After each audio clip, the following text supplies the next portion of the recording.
morning, good afternoon, good evening. I have argued on this platform that meaningful democratic change in Zimbabwe can only come from the opposition implementing the democratic reforms necessary to end Zanu PF's dictatorial powers.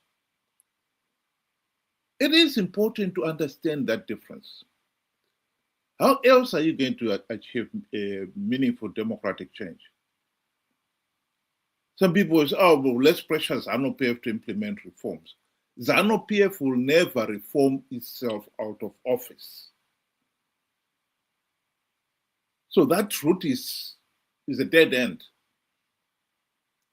The other alternative was considered in the late 1990s when people were considering, should we take up arms again? And I think the wise decision was, no, let's elect opposition leaders who will implement the democratic reforms once they are elected in office. And let's be honest, the last 25 years, the nation has managed to elect a significant number of opposition leaders to implement those reforms. The only problem is they have failed to implement those reforms.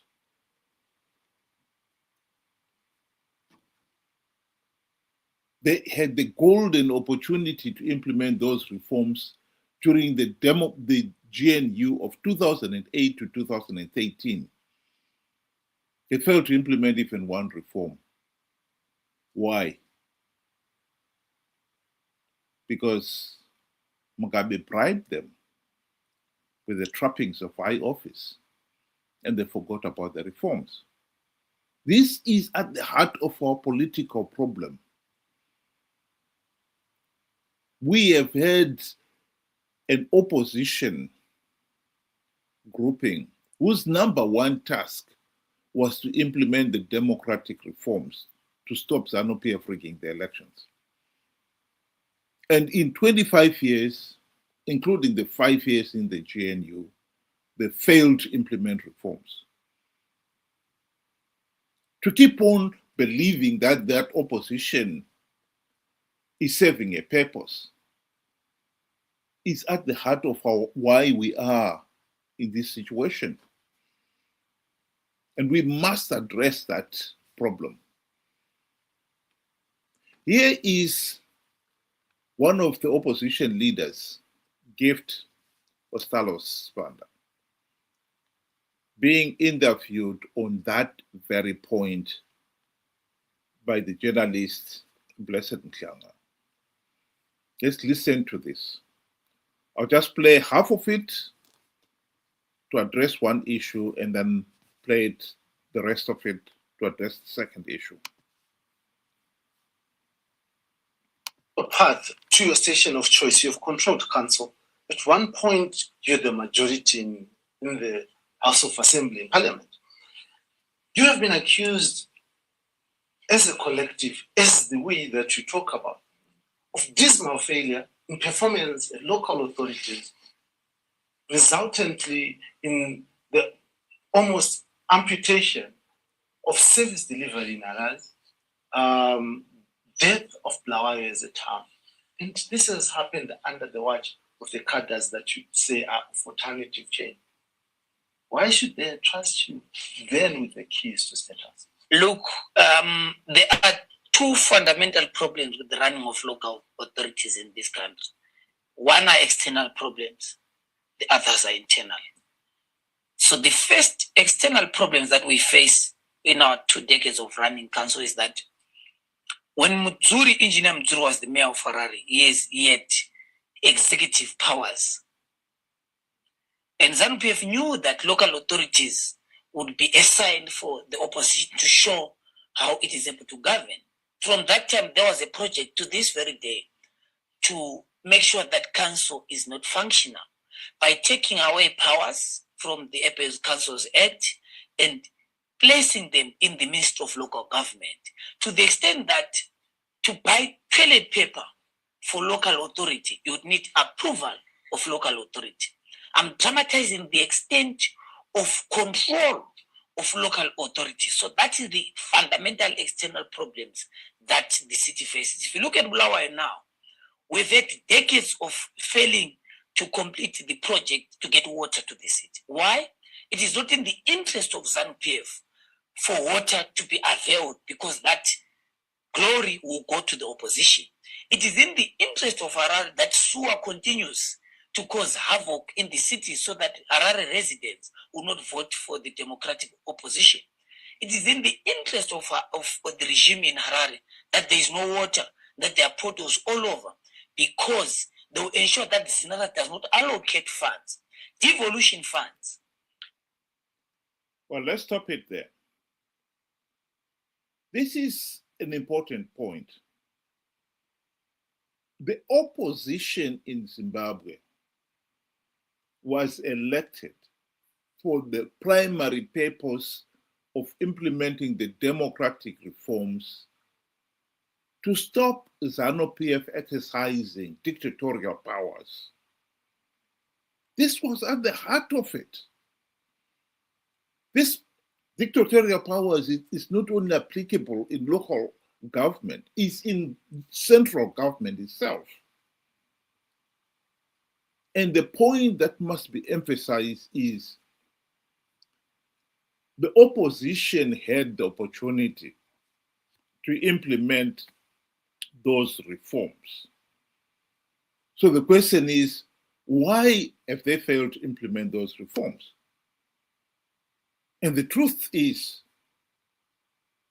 they failed because Mugabe bribed them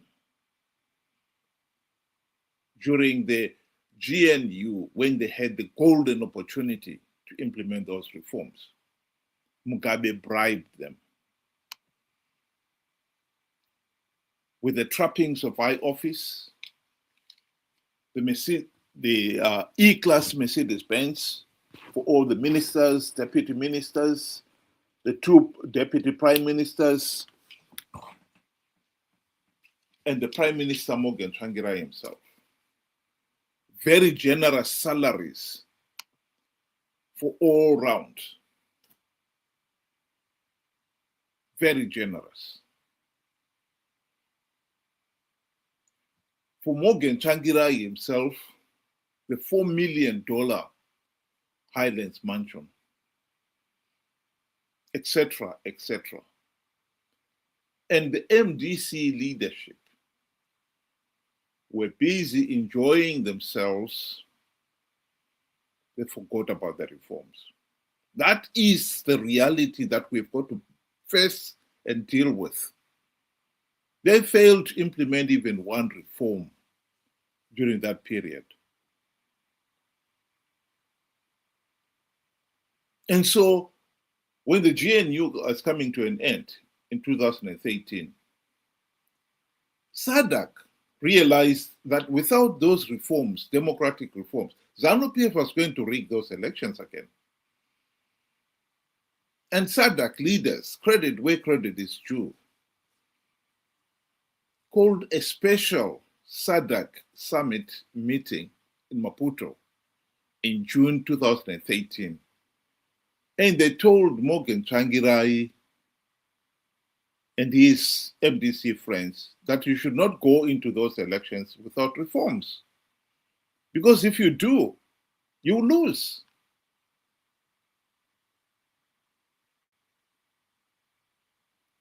I think SADC would have insisted on holding on to that until they had the explanation from Zanu PF. It was Patrick Chamisa, who was then the Minister of Justice and Parliamentary Affairs, who called a press conference when he came back from Maputo and told the nation and the in the SADC leaders at large that there were no outstanding reforms to be implemented.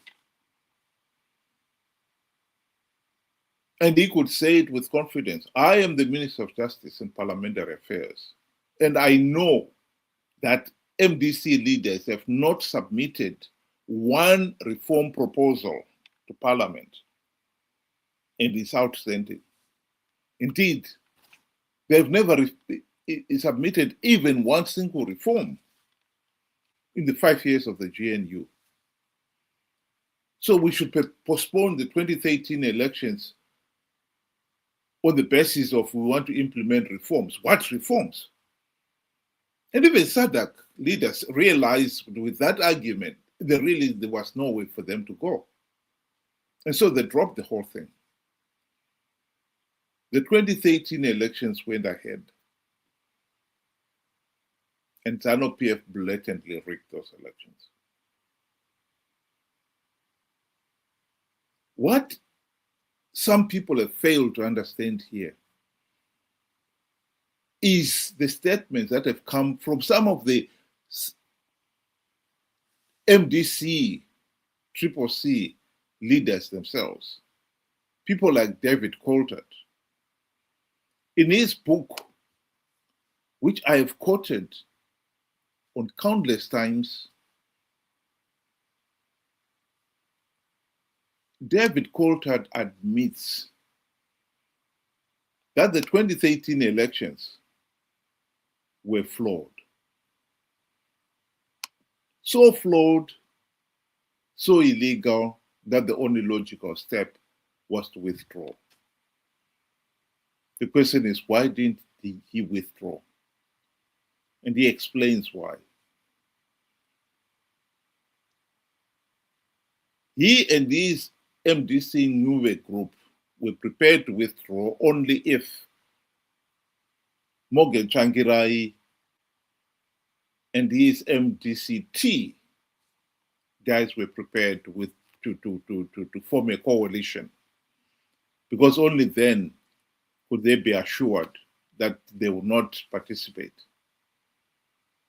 But when the coalition failed to materialize, both of them participated, knowing fully well that the process is flawed, knowing fully well that by participating, they'll be giving Zanu PF legitimacy.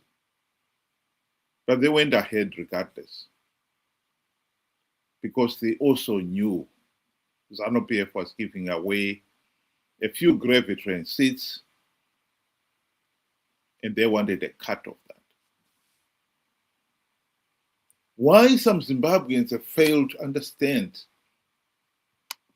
that argument is beggars belief. Even now, with the benefit of hindsight, some people still refuse to accept that. But that is at the heart of the problem. That is the truth. And to pretend otherwise is nonsensical.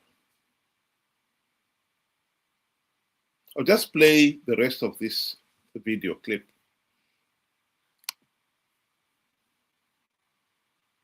We only allocated this time because there was now a consensus, an agreement, and the marriage of convenience between the current leadership of the city of Harare and the ruling establishment for Geopomona project. That is only time where devolution funds were allocated to the cities. All along, there will be bureaucratic red tape and problems. When Zimbabweans voted for monies to be given across the country for cities to be run. So that's the external problems. But because of that, it does not absolve us from also solving our own problems within the city. The first one, we've acknowledged this publicly and we'll say it. Our lessons going into the future is to say, we have to look at the quality of councillors that we deploy. Ordinary Zimbabweans have never had interest in local authorities. So when we make calls for people to come and contest, it has always been a space that everyone, professionals, people who are capacitated to run the city will shy away. We've invited citizens with capabilities to join the movement. so that we are able to have quality to run our cities. If you look at our deployment policy in 2023, we were looking more on quality rather than quantity. If you look at the mayors who were deployed in cities across, with Dr. Mazorera in Kwekwe, with capable Ian Makoni in Harare, with Senator David Coulthard in Bulawayo, we had Chantel in Masvingo, a banker, we had Anna Sande, a graduate in Epworth. So we were looking at quality over quantity. Zanu PF, Mhlanga, had a quantitative majority in. Well, this is an interesting point. On the one hand, he is admitting that MDC CCC had failed to attract quality Zimbabweans to join the party. And I can tell you that one of the reasons why we have not had quality leaders in both Zanu PF and MDC CCC is because of the politics. Zimbabwe's political system is so dysfunctional, it attracts thugs. You have to be a thug to be a politician in Zimbabwe.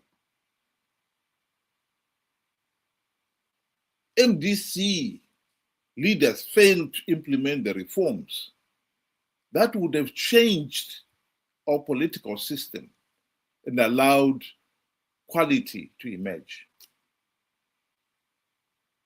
By failing to implement reforms, it left the political system a sewage pond. If you go fishing in a sewage pond, don't expect to catch quality fish. Both Zanu PF and the opposition.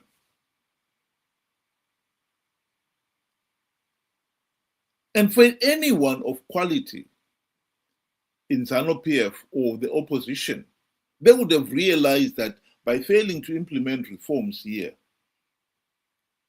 this is going nowhere. Even the quality is talking about there. Earlier on, I was showing you the book, David Coulthard's book, in which he himself admitted that the election process was so flawed, so illegal, the only logical thing to do was to withdraw. Why didn't he withdraw? He too wanted to have a cut in some of those gravy train seats. And he admits it. And he has been participating in these flawed elections for the same reason. David Coulthard participated in the 2023 elections as a councillor and then subsequently became the mayor of Bulawayo. The question that most people would ask is, has the service delivery in Bulawayo improved? The answer is no. And Siziba himself acknowledged the reasons why.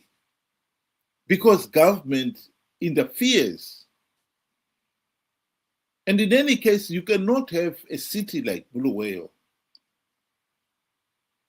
as if it's an oasis in the middle of the desert. When the whole national economy is collapsing, you cannot expect that somehow a city like Bulawayo, because it has got a quality mayor, will be thriving. It's impossible. That is part of the argument here. This is why implementing those reforms were absolutely necessary.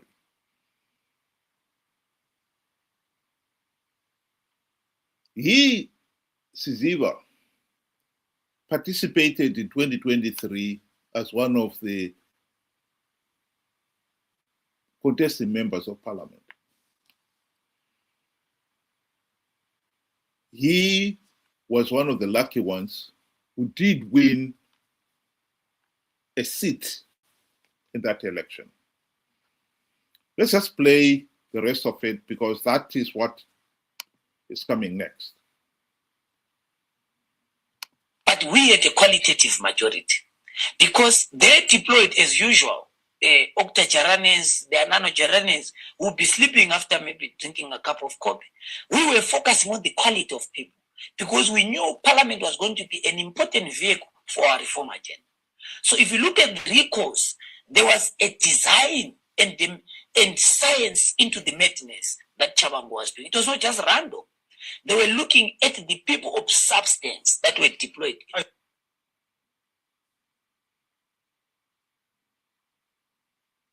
Are of no substance. So there are people who they were not recalled for various reasons because remember, they could not recall everyone because they also needed political finance money. Zanu also didn't want a by-election. So they targeted people that they knew that were going to reject the tomfoolery currently happening.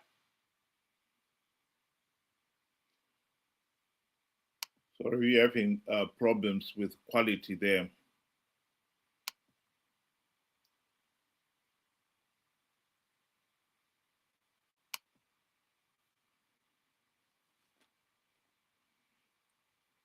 My apologies, we've lost the sound there. But the point he's trying to make there is that the elections, and he and others were recalled by Savango, as many people know. I think it's about 20 or so who were recalled. His argument here is that only the quality guys were recalled. That is, of course, nonsense. Because he had just earlier on said that we were concentrating on quality. In other words, all those who were on the C ticket were quality leaders. So those who were recalled on what basis?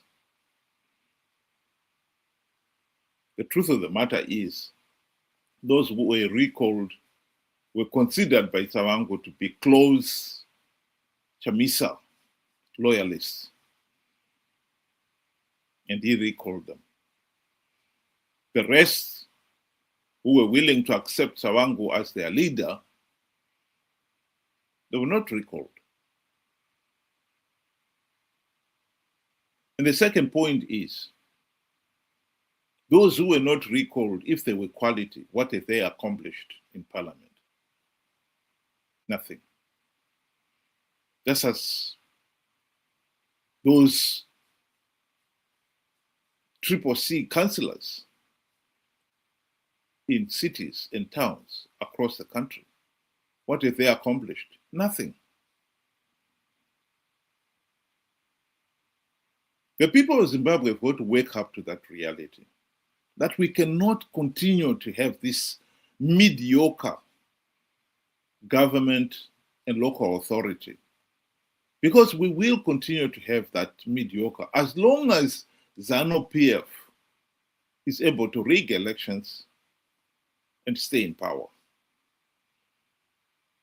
And this Chamisa and company guys are going to participate in flawed elections, knowing fully well that the process is flawed, knowing fully well that if you participate, you give Zanu PF legitimacy. But as long as they know if we participate, we'll win some of the few gravy train seats, they will continue to participate. It is now up to the people themselves to realize that they are being taken for a ride here and stop participating in flawed elections. That is at the heart of this issue. We need quality opposition leaders who will implement the reforms to make sure that we finally end this case of rigged elections and bad governance. At the present moment, Chamisa and company are taking advantage of the ignorance of millions of Zimbabweans out there who do not understand what reforms are, much less how they were to be implemented. But even those people, I think they need to wake up also to the reality that Chamisa lied to them. It is most unfortunate that some of those millions still accept that, as much as Chamisa said he had plugged the vote rigging loopholes to stop Zanu PF rigging the elections, they also accept that Zanu PF did rig the elections, 2023. But they cannot reconcile themselves with the view that Chamisa lied to them, because they've got this personality cult mentality that makes them believe that Chamisa is a demigod who can do no wrong. And it is at the heart of this problem.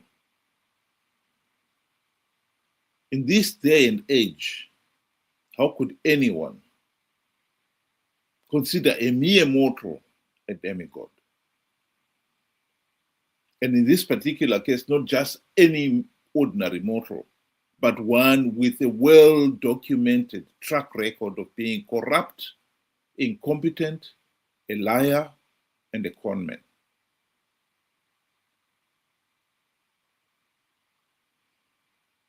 As much as Sisiva in that interview would admit that Triple C, since its participation in 2023 has given Zanu PF legitimacy, it has failed to deliver in any meaningful way. And government is doing, Zanu PF is doing as it pleases. In local government, even those towns like Bulawayo that has got Triple C mayors, like David Coulthard, they are still experiencing the same trials and tribulations that the rest of the country is facing. As I said, it is absolutely nonsensical that we can have a situation where local authority is doing well while central government is going to the dogs. We need to sort out our political system, dysfunctional political system, because only then can we have quality members of parliament and quality councillors.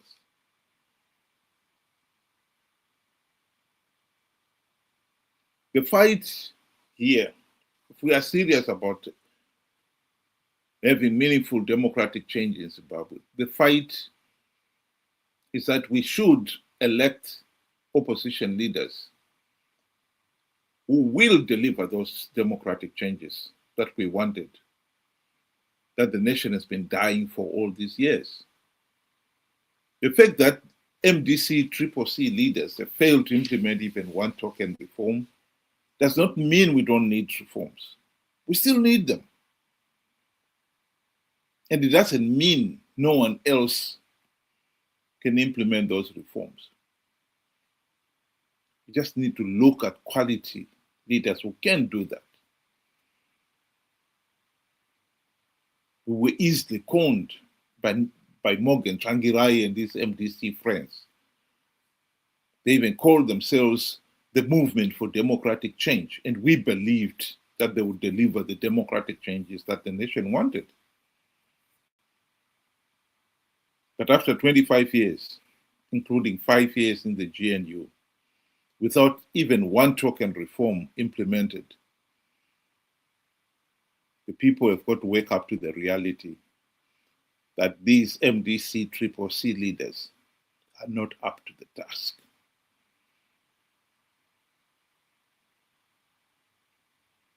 Remove them and elect competent opposition leaders, and the country will recover.